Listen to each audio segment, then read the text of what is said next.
how to sell your services, your products, and most importantly, your expertise for thousands per client, if not tens of thousands. By the way, my name is Pete Scott. Thank you so much for being here. Today, I'm going to take you through 3 core principles that can completely change how you sell and empower you to sell in a way where you feel calm, confident, and grounded, because that's fundamental as well. Nobody buys from somebody who's desperate or in survival mode. So that is key number 1 for sure. So let me take you through these 3 areas that we're going to be covering in today's video. The first will be positioning. What is your positioning in the marketplace?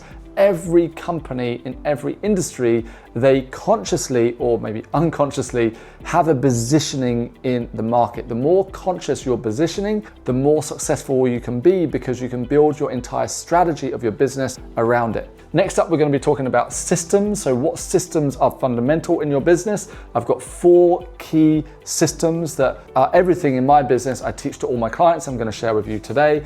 And finally, psychology, because of course, if you're going to be selling a premium, the psychology behind it, your own psychology, and also the psychology of your clients. Let's start off with your positioning. I've mentioned already that every business within every industry has their positioning in the marketplace. You've got luxury brands, premium brands, you've got commoditized companies like supermarkets that want to sell as many products as possible every single day. And when we understand positioning and how it directly impacts you and your business, you can also start to make a lot more conscious choices around your overall business strategy, how you market and sell, and you can ensure the most important thing of all, which is that you're consistent in your language with your positioning. It's one thing that I see with small business owners, freelancers, coaches, consultants, is that they have a mixed message when it comes to their positioning. And what I mean by that is, for example, one way that you can own your positioning is through price. And I see amazingly talented people, experts in what they do,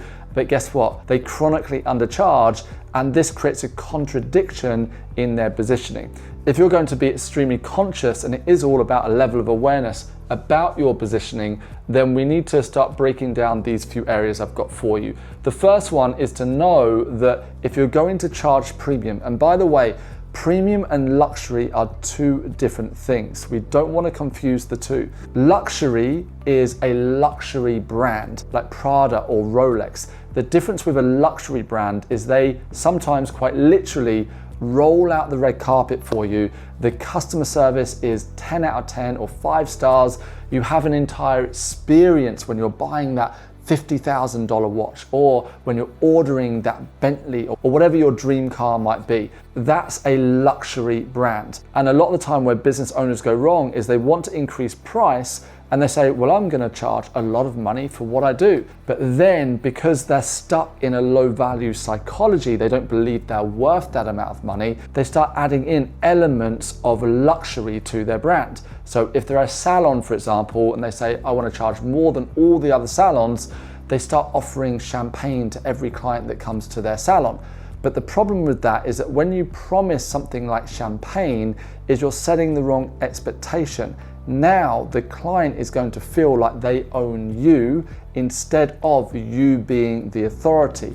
And this is why that creates a real contradiction, because the client is now buying into the champagne, the strawberries that you give them, the luxury experience, and then you always have to maintain that level of luxury. And the moment you don't have some strawberries or some champagne, the client will be disappointed and they will go elsewhere. Premium, on the other hand, is you trusting you and realizing that you are the value. And what I mean by that is that, can you offer a significant change and transformation to your client?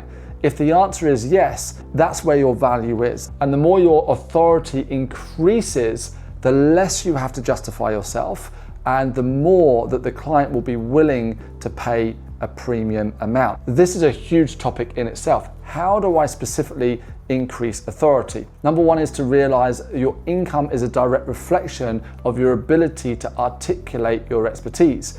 If you are not good at articulating what you do and how you help people, then the chances are you're going to be commoditized and you're going to struggle. However, if you are known as an industry expert and you work on copywriting, presenting, being able to talk one-to-one with potential clients, you're persuasive, but not in a negative way. I mean, in an empowering way. That's all going to help you to increase authority. So there's some crossover here between positioning and psychology. But remember, the more you increase your authority, the more you can command a higher fee. What you want to do is have your authority so high that by the time a potential client wants to work with you or your company, you are the only choice. They're not thinking they want to work with you, but they're comparing you to somebody down the road or another coach online. It's you or nobody. It's just a matter of, are they in a position to afford you at this time? One of the fastest ways to have authority is through your pricing. Remember, what you price is a reflection of your confidence. When you undercharge, you are saying to the world and your market, I'm not confident about what I do. But when you charge premium and you stand behind that pricing, now you are showing your confidence to yourself and also to the world. And remember, you grow into the amount you charge. Those who charge small have the same thoughts, beliefs, body language, and worries and fears as everybody else who undercharges. When you charge thousands, you start to grow into somebody who charges thousands, without ego, of course, and making sure that we can truly help our clients. So authority is number one. Increase authority. It allows you to charge a premium. Premium, not luxury. I got some great advice years ago where my friend said to me, Pete, I don't understand. You teach people to charge a premium. And I said, yeah, what do you mean? He said, but I can see that you are working way too hard to please all of your clients, and that's why you're exhausted. And he was right. I was on the verge of burnout. I was stressed. Every bit of money that came into the company, we spent back on our clients. I would look at it every month and say, how have we spent all this money? But the answer is that we had beautiful venues, we spoiled our clients, and the funny thing was, is that they didn't ask for those things, but it was still an insecurity within me and something that I had to work on. And it was when my friend said to me, he said, Pete, I would pay you £10,000 to sit in a garage with you just because I'm gaining access to your mind and I'm going to learn from you. Remember, premium is because you are the answer. And I'm not saying that you should sit in a garage, but at the same time, it's knowing that you don't need to overcompensate by adding all these external factors. Bring all the power back to you and focus on being premium, not luxury. Next, we have less clients, not more. The world has got us conditioned to be in survival mode. And a big part of survival mode when you're in business is believing that we always need more clients, that there's a lack of clients and somehow we've got to chase clients. And that chasing, again, is a psychology, and it's a low value psychology. Now, I'm not going to say now that you just attract the clients by being a super valuable person. You still need to do the work. However, what if the answer to making more revenue in your business, for you working less, is working with less clients, not more?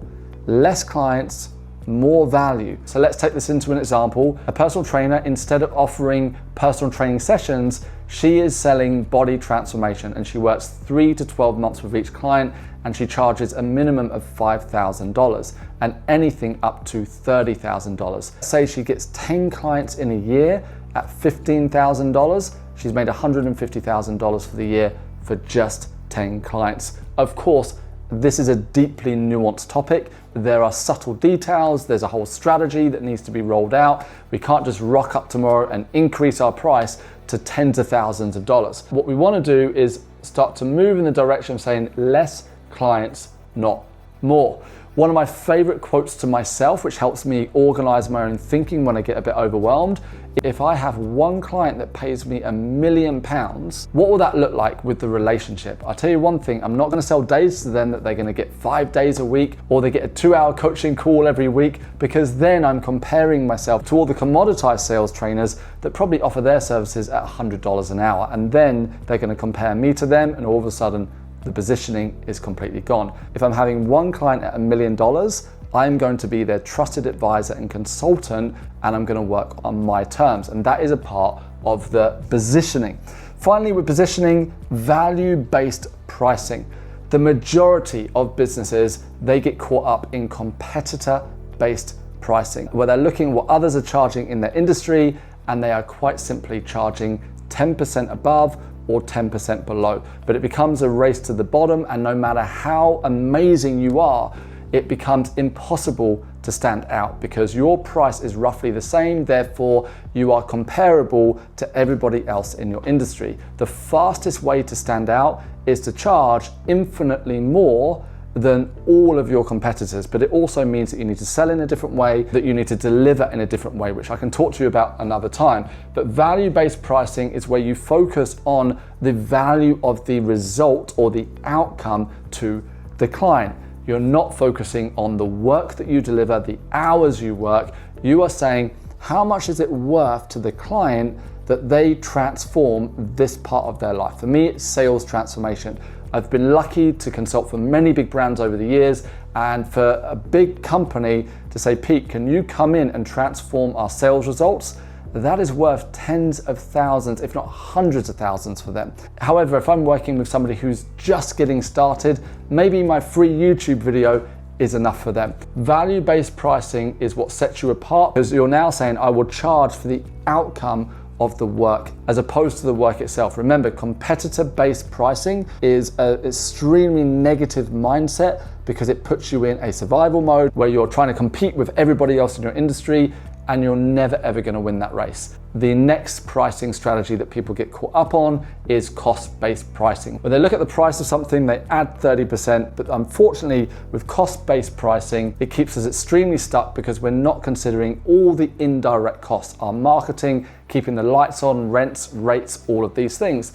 Value-based pricing is fully understood by Starbucks, because whether you love or hate Starbucks, they understand that the brand and the experience of going to Starbucks, sitting down with your friends and having that big cup of coffee is worth a 300% markup on what that coffee is truly worth. And in fact, in certain parts of the world, a Starbucks is a signal of wealth. In other words, you see people going into Starbucks purely to buy that cup of coffee because unconsciously they are showing to their friends, they're showing to strangers as they walk down the street with that Starbucks brand that I'm wealthy enough to afford this Starbucks. So that is your positioning. Where do you want to position yourself in the market? The more consciously you position your brand and who you are, the more you can reverse engineer all of your decisions and make strategic decisions which are proactive as opposed to feeling reactive, which is most business owners. Let's move on. Systems. These are some of my favorite systems that I have in my business, so I thought I'd share with you today. When you are selling premium, one of my golden rules is that you cannot have click and buy. It makes zero sense that you're charging thousands of pounds or dollars and you are saying, hey, just click and buy this thing. That is the worst way to try and sell premium. I've seen many make this mistake again and again. Not only is it ineffective to simply have click and buy, it's also unethical to be charging thousands for a solution or your product or service and then not to have a conversation with that client, not to even interview them to see if they're the right fit, that this is the right solution for them. So when you're positioning to sell premium, application only is key. Now I have what I call light applications and I have in-depth applications. It depends on the solution that I'm offering to a client. If it's a bespoke consulting solution, then it's an in-depth application. But application is a game changer because also what it does, it means that the potential client is now really thinking about the reasons why they want to work with you, what their ultimate goal is, the outcomes that they want to achieve, and actually increases their buying desire because they are now invested in the application itself. Next up, we have your consultation process. You might call it a discovery call, a sales meeting. Fundamentally, this is when you sit down with a client, you have a conversation and you see, is this the right client? Can I help them? Do I like them? And will it be fun? Not all clients are created equally. You're going to get clients that are a headache. If you have a client at £50 that's a headache, well, that's okay. You can say, thank you, see you later.